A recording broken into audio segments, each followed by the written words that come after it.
I'm Paulina Leiser, producer of Focus Today. Thank you for watching this video, and make sure to check our other videos at theDove.us.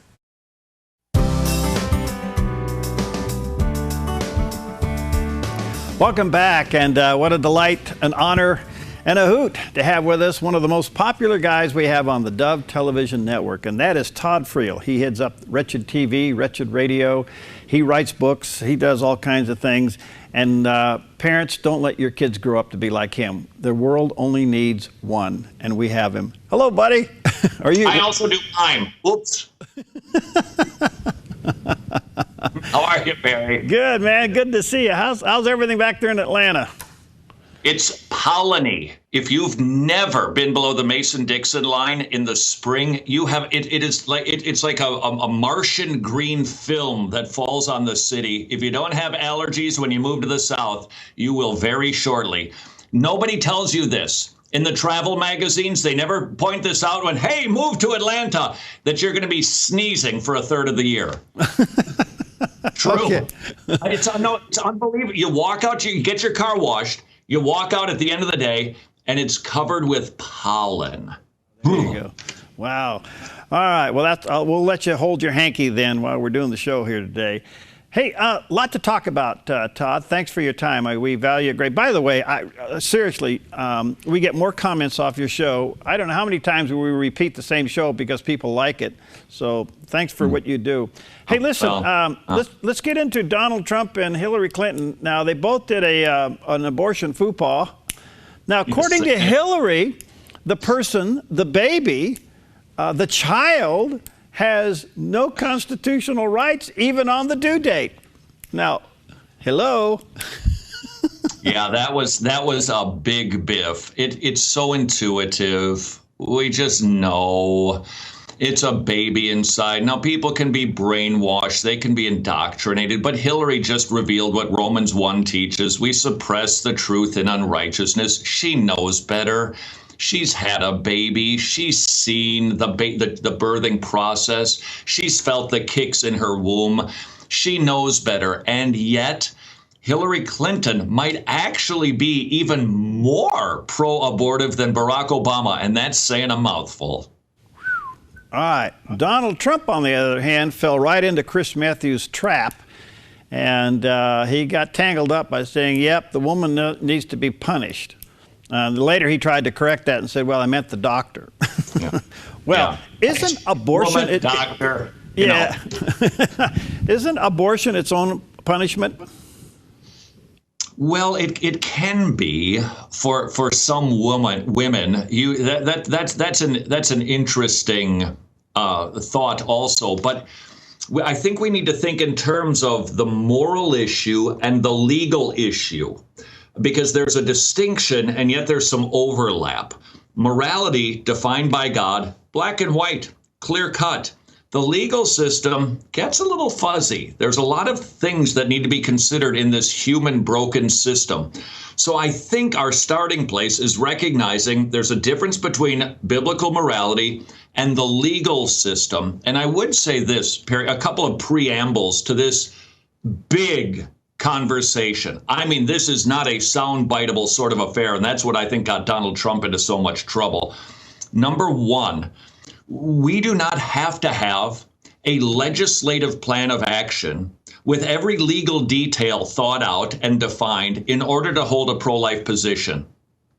So if you don't feel comfortable in responding to this question because it's kind of big, it requires a lot of time, you can simply state, you know, the legal issue is fascinating, but let's focus on the moral issue, because that I do know about.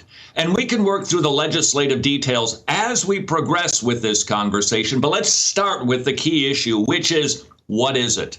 What's inside of the womb? As Hillary Clinton, what did you call a faux poo? What did you call a faux pas? Yeah. So she even recognizes. So let's focus on that. And then the second thing that I would say, Perry, is we start this unpacking of the issue, whether or not we should punish criminally women who have illegal abortions. A word I am simply not nuts about. I think this requires a little bit more nuance and sophistication with a more holistic approach to the subject rather than what I've been seeing coming out of pro-life quarters. I've been seeing either absolutely they need to be punished, the nurse should be punished, the person who sells the lab instruments, they should be punished, the parking attendant should be, everybody should be punished.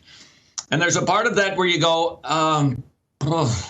and then on the other hand, you've got pro-lifers who are saying, oh, absolutely nothing. Forget, that's a preposterous question. And there's something about that, too, that causes you to go, that doesn't quite see. So I think, and I could be wrong about this, I think that if we unpack this more thoughtfully, we're going to come up with not a moderating and certainly not a pragmatic position, because we always reject pragmatism, but with the more biblical and sound response to this question: should we punish women who have an illegal abortion? What's your thought? You just Chris Matthews me, see? I mean, I could go all day and try to think up the question, but, you know, at the bottom of the... okay, you're quit cutting to the bottom line. Okay, right. Jerry. All right, so what do you think maybe possibly could be the so-called maybe should be, could we feel a nice way of getting to the bottom of this?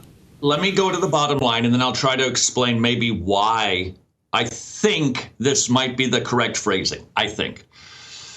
In a perfect world, if a human being commits an injustice against another human being, in a perfect world, that person should receive proportional justice based on all of the considerations that we typically bring to a legal trial.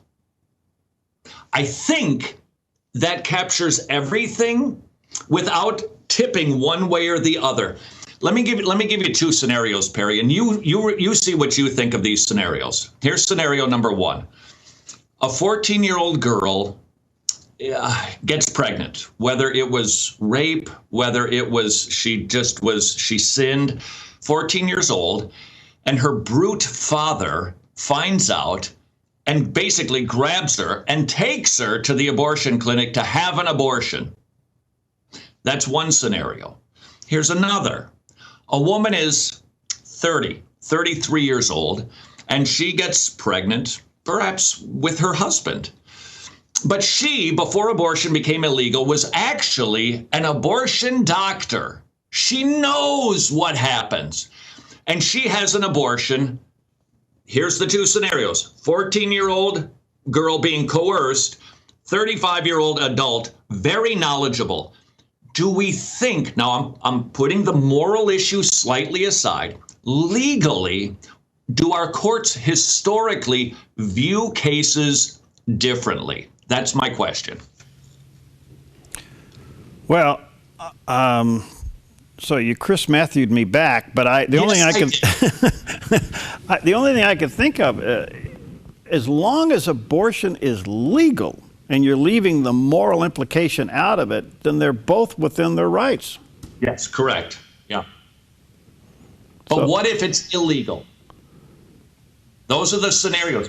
If nothing else, Perry, don't we kind of instinctively go, there seems to be a difference there? Now, I am not suggesting any sort of deferential treatment we don't take a look at the rich, the poor, and have deference towards those groups. The Proverbs tell us to not do that.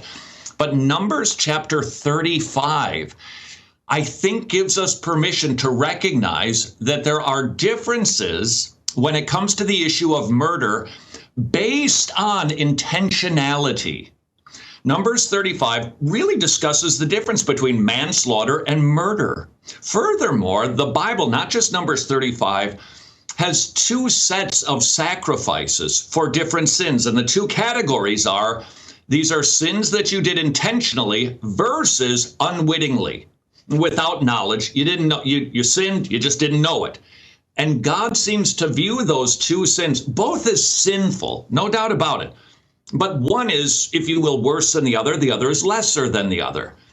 And our court cases have historically identified that there are circumstances like emotional issues, there's issues, people with mental struggles, they recognize there can be considerations when it comes to the trial. So that's why, Perry, when I said in a perfect world, proportional justice, because there's considerations, should happen if an individual commits a crime against another person. And that takes some of the burden off of me as the pro-lifer to state, I'm going to put it into the court's lap and have them make a decision. So that's a lot. I'll let you respond. Well, we're not quite there yet because no, we're not. You're right. You're right. Yeah, we're just not there yet because the law still allows for it. Now, but the scenario though is it is illegal. We're living in a land which I enjoy where abortion is illegal. That's what we're working through, because this is a gotcha question. Because here's what Chris Matthews did successfully with Donald Trump. If you believe that abortion is the intentional taking of an innocent human life, we historically call that murder. If a woman is involved in an abortion, which we would then identify as murder, and it's a criminal act, therefore, she should definitely be punished. That seems logical. And I think that as Christians, we need to recognize there can be cases where that is right. But there can also be cases where that is not right. And we need to wade through this to determine where that line is. And one of the things that makes this so hard, Perry, I gave you 2 scenarios. Do you know how many scenarios there are for abortions? Like 59 million, because that's how many have happened in this country. So it's tricky, it's difficult, and simply explaining it in legal terms that if there is proportional justice based on the circumstances and intentionality and culpability, we let the courts and the legal system and the justice system do what the justice system does. Matthews moved the debate over into the emotional area, which, quite frankly, Republicans lose it every time. Yeah, you're right. And because it's sitting in a legal definition of being okay in this country, we're allowing ourselves to get caught up in that argument, and that's the wrong argument. The argument is, what's the moral thing to do? That's right. All right, let me take a break, and you can pick it up from there. We're with our good buddy, Mr. Todd Friel from Wretched TV, seen right here primetime weekdays and more times than you can imagine throughout the day. Wretched TV on the Dove Network. Todd Friel, we'll be right back.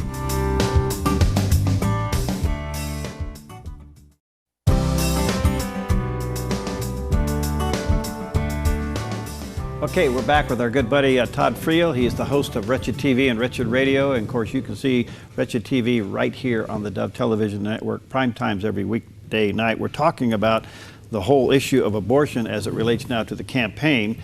And Todd, let me ask you this. This isn't a Chris Matthews trick question. It's just kind of a statement. You can play off of it. But it seems we've allowed the argument to go to the circumstances of the pregnancy, not the life of the baby. Yeah, no, you're spot on with this, and that's why we need to. You'll be seeing this on Dove TV. It'll probably be airing in about a week or 2. I came up with 20 considerations regarding this issue. 20, because we as Christians, we want to be the brightest thinkers. We don't want to just oversimplify something. Now, look, I like simple and I like clear. No doubt about it. But there are many factors. Now, let me share with you some factors that you can consider or not, but at least we need to be aware of. This is an interesting question. Prior to 1973 with Roe v. Wade, do you know what states did with women who had illegal abortions? That's a great question. But, how did they used to think? Recognizing that we're not the first brilliant generation to exist. Other people were smart. What were the laws before 1973? I didn't know, so I looked it up. Perry, this is surprising. There were 0 trials of women for murder regarding abortion. There were 2 trials that happened for women to be an accomplice to murder, and they went back to 1911 and 1922. That is the last case. There have been 0 trials for women who have had self-abortions in the United States, and the only trial that we've ever seen in the history of the Anglo people, the English-speaking nations, goes back to 1599. So historically, we have not tried the woman in the abortion that is illegal. We historically haven't done that. Now, that's food for thought. Now, having said that, we need to recognize education, information, the era that we're living in. Women, because the practice was somewhat crude, it was done illegally, they thought that the woman was always the victim. She was never the criminal. They went after the abortion doctor for two reasons. Number one, his knowledge. We don't know what the woman knew about what she was doing. She might think it's just a blob of tissues, but that doctor, he certainly knew. So knowledge was the first criteria. The second criteria was who is the bigger fish to fry? Because when you get into the legal system, not the moral, the legal system, there are legal hurdles that need to be jumped. And they recognize that jumping those hurdles to punish a woman, very difficult. More than that, the woman will maybe have one abortion in her life, maybe two abortions. That doctor can sit on a stool and perform 20 a day, go after the big fish that's a little easier to get. So that's the history of abortion in our country. And I'm not saying that's the tipping factor to decide, do we punish, do we not punish, always, never, sometimes, consider. We just need to let that sink in a little bit and factor that into the conversation. Very well said. Now, there have been some cases where a pregnant woman has been murdered and it was filed as a double homicide. Yeah, right. Now, doesn't that add to the argument? Yeah, it would suggest that we should therefore punish the person who commits the crime. And so what the court system historically has done, and it's been pretty much the overarching principle, is that in an abortion, which is different than a traditional homicide, it's its own special category, still the ending of an innocent human life, that when we look at that, who was doing the act wittingly, knowingly, intentionally? And when it comes to abortion, historically, we've said it's the doctor and not the woman. All right. Well, where do you think this is going, Todd? I'll tell you where I think it needs to go. Okay. If most people, Harry, I suspect most people that are listening to this and watching this right now are kind of going, and I think that's where I'm at with this thing. I've heard so many evangelicals say, absolutely never, a woman should never be responsible for an abortion. And I go, but that doesn't seem right. It was the intentional taking of an innocent human life. And then on the other hand, we get a group of people, smaller, but a group of people that are like, are you kidding? Execute them. It's murder, death penalty for them too. And part of me goes, well, that doesn't take all of these things into consideration. So here's my encouragement. First of all, don't think that am thinking that I could make the definitive declarative statement on this. Let's start working through it, because let's say, praise God, abortion becomes illegal. Let me tell you, in order for that to happen, this will be the cudgel that they use to stop it. Oh, you want to send women to jail because they know that socially that is not acceptable. It might be right, it might be moral, but it's not acceptable. And if we don't come up with a precise, airtight answer that doesn't compromise, that isn't pragmatic, I think we're gonna go back in the life issue, which we've had so much progress in.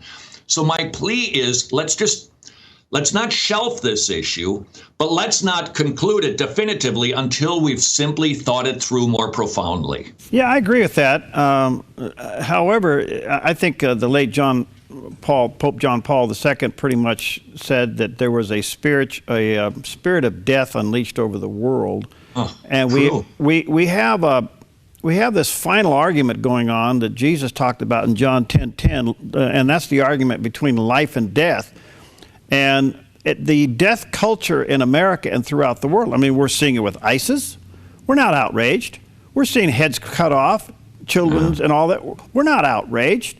And even though we may be winning in total numbers as far as abortions are concerned in the country going down, and that's a good thing, we don't see abortion as murder.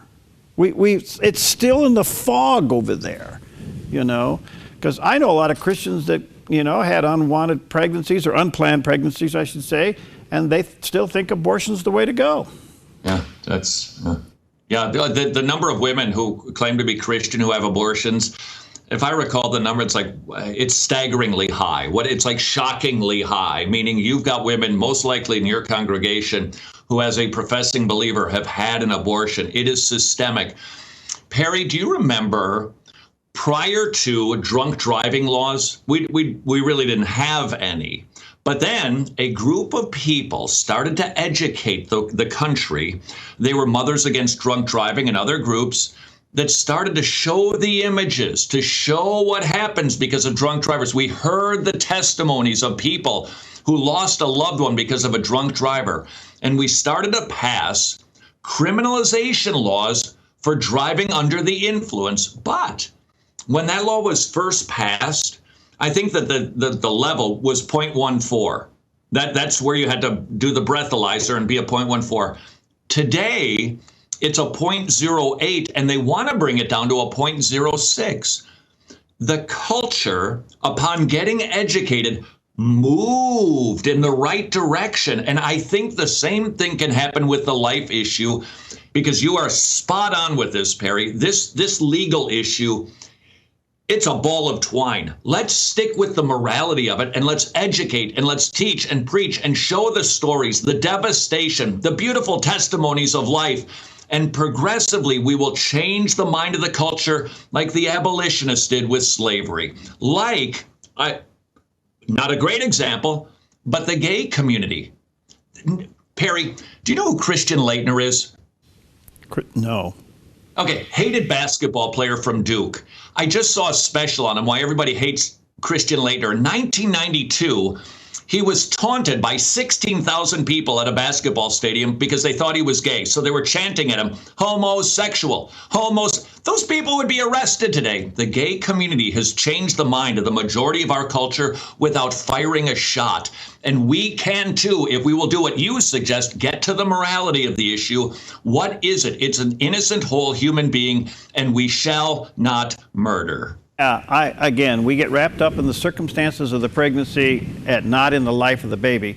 One other little part of this, Todd, we only got a couple minutes left, and that is well, first of all, as you probably know, it was in the news yesterday that all of the videotapes of the exposure of Planned Parenthood got confiscated. So that now becomes a First Amendment issue, which is another battle. But a big part of this abortion industry is based upon statutory rape, and these men are not being arrested. The baby is still a baby, regardless of how the baby was conceived. And we've been hearing some politicians articulate this well. You don't do a double punishment. They didn't commit a crime. But it comes back to the issue that we're talking about and that you're encouraging, Perry. Focus on the baby. Forget who the dad is or the circumstances, which are wicked and awful. Let's remember that it's a baby.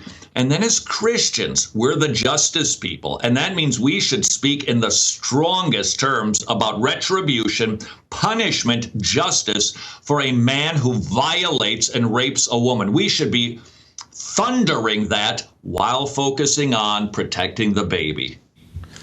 Okay. On the other hand, again, about a minute left, Todd.